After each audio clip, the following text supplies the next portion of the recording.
Welcome to the Daily English News program on Azərbaycan Televiziya. I'm Qocaman. According to the press service of the Republic of Azerbaijan, on October 6, President of the Islamic Republic of Iran, Hassan Rouhani, made a phone call to President of the Republic of Azerbaijan, İlham Aliyev. Hassan Rouhani expressed his country's concern over the continuing armed conflict on the Armenian-Azerbaijani contact line and expressed hope that the conflict will soon be resolved peacefully. President İlham Aliyev noted that as a result of the Armenian military provocation, which began on September 27th and continues today, the positions of our military units along the line of contact and our residential areas were subjected to heavy artillery fire from Armenia. As a result, 4 servicemen and 27 civilians were killed, more than 170 were injured, and more than 900 houses were damaged or completely destroyed. The Azerbaijani side conducted successful counter-offensive operations and liberated part of Azerbaijani lands under occupation. President İlham Aliyev emphasized that part of the occupied territory of the Iranian-Azerbaijani state border came under the control of Azerbaijan, and its plan to deploy Azerbaijani border troops and border infrastructure in the liberated territories along the border.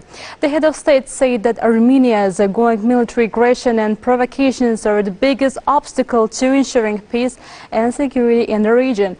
President İlham Aliyev and President Hassan Rouhani discussed the issues related to the first successful development of friendly and fraternal relations between our countries and expressed hope that our relations would continue to expand and strengthen in the interests of our countries and peoples. President of the Republic of Azerbaijan, İlham Aliyev, received a delegation led by Minister of Foreign Affairs of the Republic of Turkey, Mevlut Cavusoglu. Hoş geldiniz. Genel Prezident. Çok sağ olun. Teşekkür ederim. Merhaba.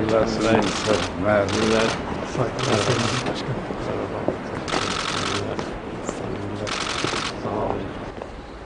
Hoş geldiniz.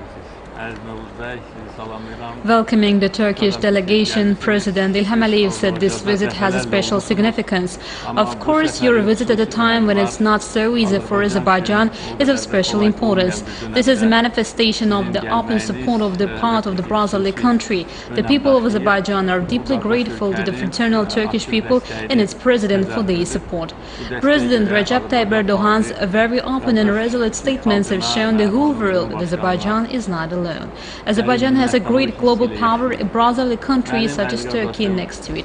This support inspires us, gives us extra strength, and at the same time plays an important part in ensuring stability and peace in the region. The head of state said these days that Turkey plays a stabilizing role in the region. Turkey's policy of peace in the region and in the world is already yielding results in the Middle East and in the Caucasus. Therefore, the current situation in connection with yet another attack by Armenia once again shows that Turkey has saved both in the region and in the world. Of course, this strengthens and inspires us. Both our peoples and the whole world can see what the Turkish-Azerbaijani union means. My dear brother, President Recep Tayyip Erdogan and I have repeatedly said that Turkish-Azerbaijani union should be an example for the entire world. Today we are showing and proving it in real life, and I think that the future of this union will be the main condition for building a lasting peace in the region. Greetings again. Please convey my sincere greetings to Mr. President, said President İlham Aliyev. Thanking the head of state, Minister of Foreign Affairs of Turkey said that he had brought the greetings and best wishes of Recep Tayyip Erdogan and entire Turkish cabinet.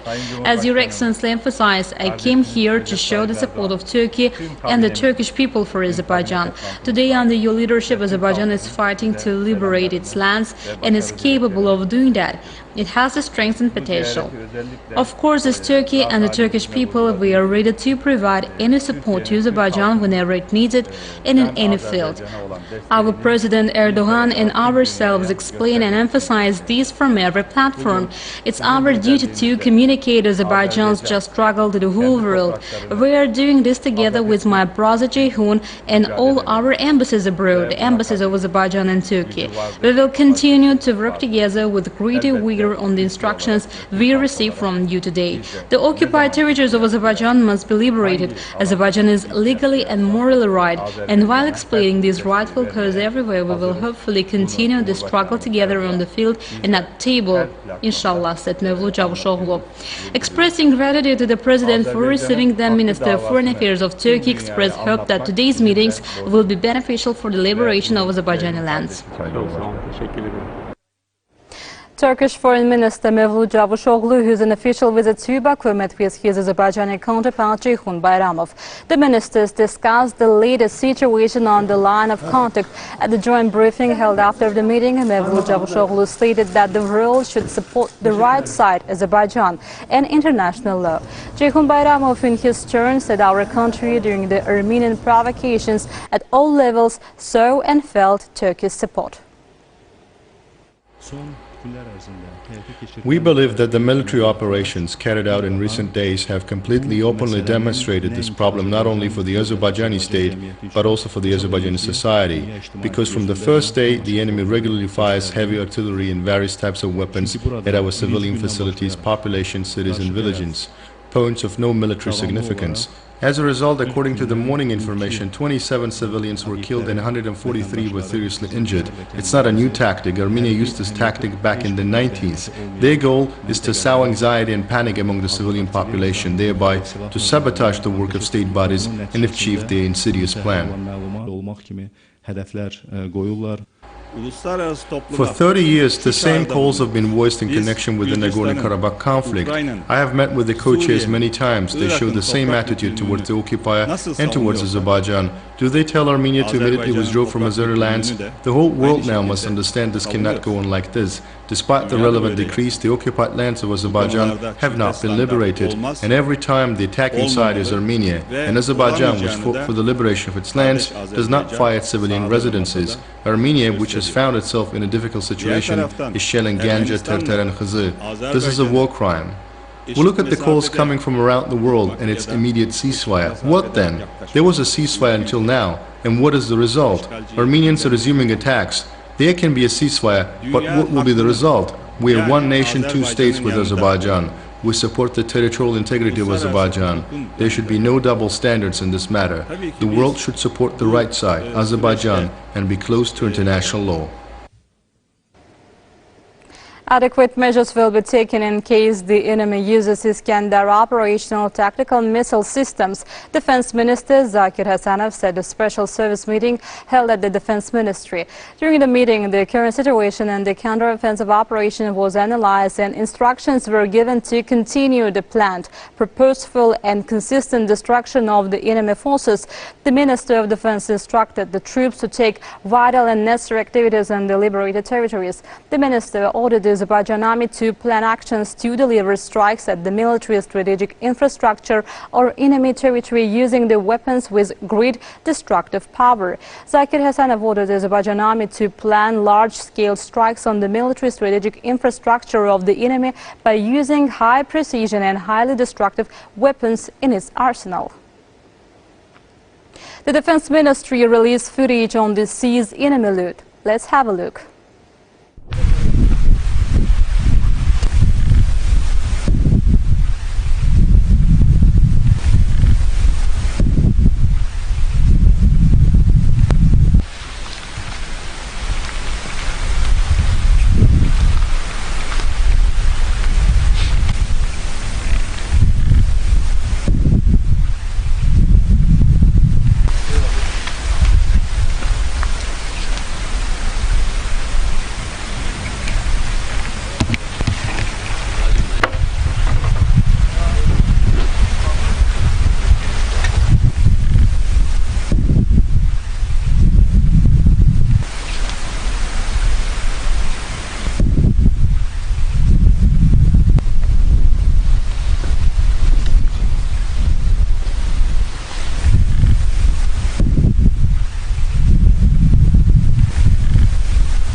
Azerbaijan's Defense Ministry released footage of Jabrayil region's Çakırlı village liberated from the Armenian occupation.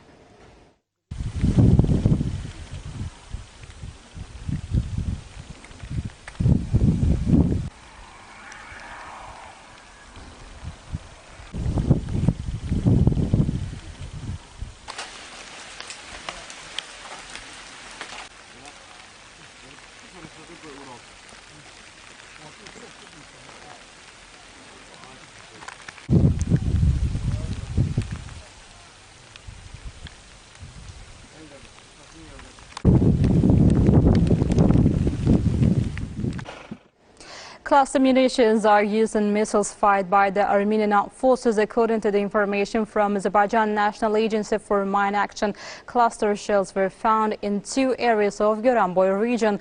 Previously, the pelvic part of cluster bombs was found in Beylagan region as well. Additionally, cluster bombs prohibited by international conventions were used during a missile shelling of Ganja, Syria. According to the Geneva Convention of 1949, it's prohibited to fire it to residential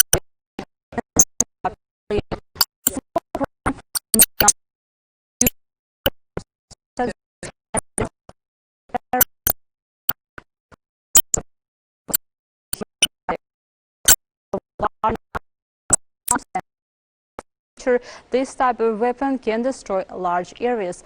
Therefore, cluster bombs are not allowed to be dropped on densely populated areas. Azerbaijani embassy in France held a briefing to duly inform the French media. The press conference answered questions of local journalists about the current situation on the front line.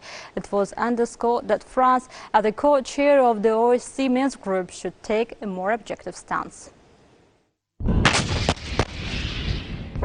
Since the beginning of the counter-offensive operation, the agenda of the French press under the influence of the Armenian lobby has been formed mainly from the following headlines. Muslim Azerbaijan is attacking Christian Armenia. Turkish troops are fighting on the Azerbaijani side. Civilians are targeted in Nagorno-Karabakh and so on. The main purpose of the press conference held at the Azerbaijani Cultural Center in Paris was to present facts against the false propaganda of the Armenian lobby. The briefing attended by more than 30 media outlets provided information on the latest situation on the front line. Azerbaijani ambassador to France, Rahman Mustafayev, spoke about the Armenian provocations that led to the start of operations. It was stressed that during the military operations, which have been going on for 10 days, cities which are hundreds of kilometers away from the front line of Azerbaijan are being targeted, civilians are being killed, houses and civilian facilities are being destroyed. French journalists were shown the firing points and targets through maps and photos.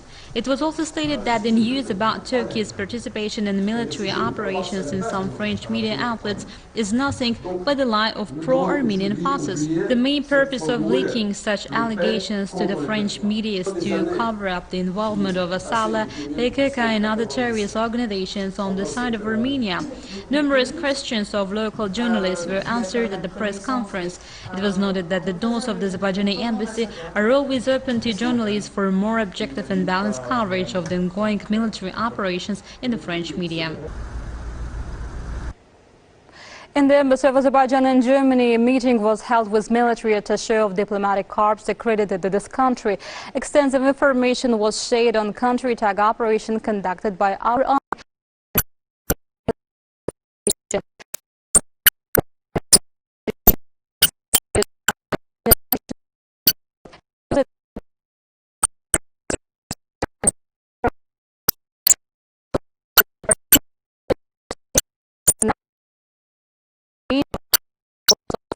National humanitarian law deliberately targets civilian population and infrastructure. Questions of military attaché were also answered at the meeting. 143 cases of the novel coronavirus were registered in Azerbaijan. 126 people recovered and were released home. 2 citizens tested positive for the COVID-19 virus died. The overall confirmed cases in Azerbaijan have reached 40,931 with 38,713 recoveries and 600 deaths. The number of active infections is 1,618. To detect new infection cases, 1,145,397 tests have been conducted in Azerbaijan so far. The task force under the Cabinet of Ministers reported.